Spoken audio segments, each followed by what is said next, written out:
Pertanian merupakan sektor penting bagi ketahanan pangan dan kesejahteraan petani. Namun, kemajuan teknologi dan tuntutan pasar menuntut adanya inovasi dalam praktik pertanian. Inovasi baru tidak akan bermanfaat jika tidak diadopsi oleh petani, sehingga peran penyuluhan menjadi kunci dalam menjembatani informasi dan penerapan teknologi. Evaluasi penyuluhan diperlukan untuk melihat sejauh mana inovasi dapat diterima, dipahami, dan diterapkan oleh petani dengan mempertimbangkan faktor internal dan eksternal yang mempengaruhinya. Sebelumnya perkenalkan, saya Dwi Pratiwi dengan NIM 2406114317. Di sini saya akan menyampaikan materi mengenai evaluasi penyuluhan pertanian terkait adopsi dan difusi inovasi.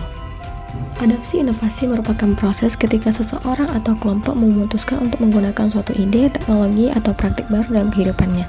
Dalam konteks pertanian, adopsi sering berarti petani mulai menggunakan varietas unggul, alat modern, atau teknik budidaya baru. Sementara itu, difusi inovasi adalah proses penyebaran inovasi dari satu individu atau kelompok kepada pihak lain melalui jalur komunikasi dalam suatu sistem sosial.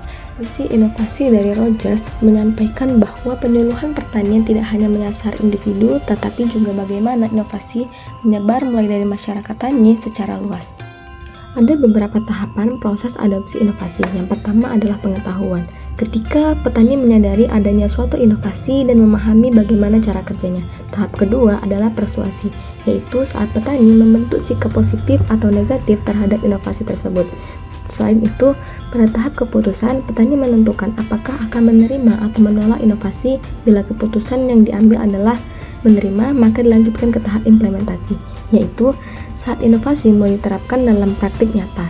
Tahap terakhir adalah konfirmasi, yaitu ketika petani mencari bukti tambahan apakah keputusan yang telah diambil tepat dan berkelanjutan. Menurut Rogers, ada 5 atribut utama dari inovasi yang mempengaruhi keputusan petani. Yang pertama, keunggulan relatif atau seberapa besar manfaat inovasi dibanding praktik lama. Kedua, kompatibilitas atau kesesuaian inovasi dengan nilai, kebutuhan, dan kondisi petani. Yang ketiga, kompleksitas atau tingkat kesulitan dalam memahami serta menerapkan inovasi.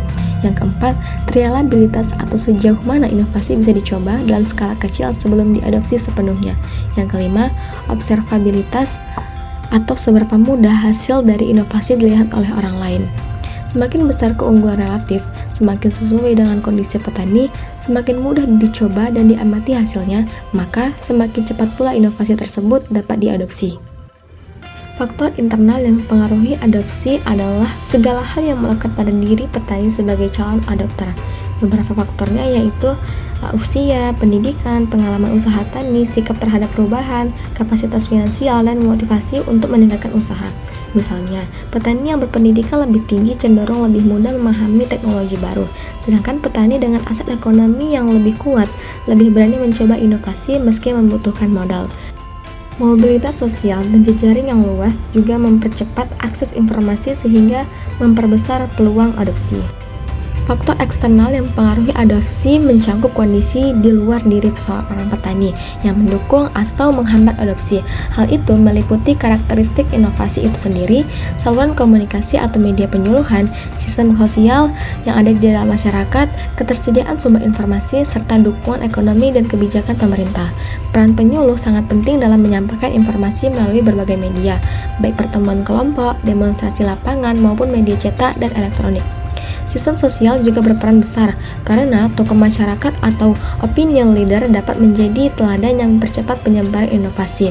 Menurut Indraningsih 2011, dukungan pemerintah berupa kredit, subsidi, maupun infrastruktur pertanian akan mengurangi hambatan eksternal sehingga petani lebih yakin untuk mengadopsi sistem sosial dan saluran komunikasi. Sistem sosial adalah tempat petani berinteraksi dan mengambil keputusan. Faktor seperti norma sosial, nilai budaya, struktur kelompok, serta pengaruh kelompok masyarakat menjadi bagian penting dalam mendukung atau menghambat inovasi.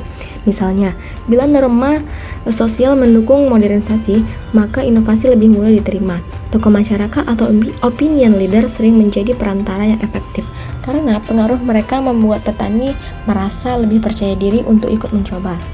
Selanjutnya, saluran komunikasi. Saluran komunikasi bisa berbentuk formal seperti penyuluhan tatap muka dan pelatihan, atau informal seperti diskusi antar petani di kelompok tani. Efektivitas saluran komunikasi sangat dipengaruhi oleh kredibilitas sumber informasi serta adanya dialog dua arah. Media yang digunakan juga perlu disesuaikan dengan kondisi petani, misalnya menggunakan gambar atau video sederhana agar lebih mudah dipahami. Dengan saluran komunikasi yang tepat, pesan inovasi dapat lebih cepat disampaikan dan lebih besar peluang untuk diadopsi.